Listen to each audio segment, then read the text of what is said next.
Ako po si Jerlo Rojas, Oceana Gold, ex-Dodong Love. Ako si Mart Enson. Second overall champion, North Sector, 14th MacArthur Race, proud Kalapatid user.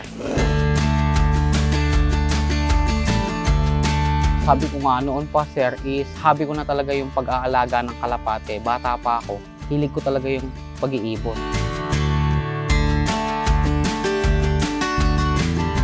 Nakita ko kasi yung patuka ng kalapatid sir is malinis talaga, para laging fresh. Kaya hiyang din ng mga ibon yung product ng kalapatid.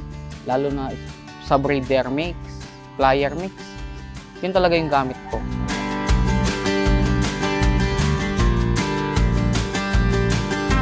Para sa akin, nung ginamit ko yung kalapatids, makikita ko talaga yung hubog yung mga ibon. Especially sa balahibo. Tapos, I think nandun talaga yung sangkap nahanap ng mga ng ibon sa kalapatids mix. Balansyado sir. Kaya yun yung pinagamit ko sa kanya. Although simulat sa pool naman nung yung kalapatids mix is yun na talaga yung gamit ko.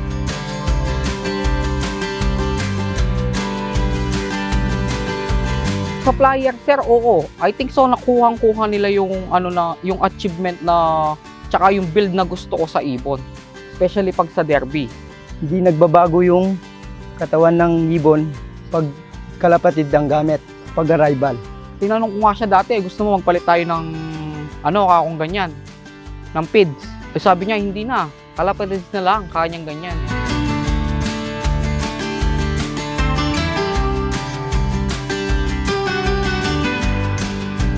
Masasuggest ko sir is pumili sila ng magandang bloodline, yung talagang kilalang fancier na nagpapanalo.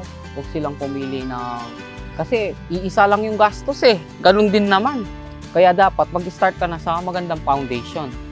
Tapos yung management, sipag at tiyaga lang. Tsaka dapat yung pinaka-importante sir, yung hanes ka talaga.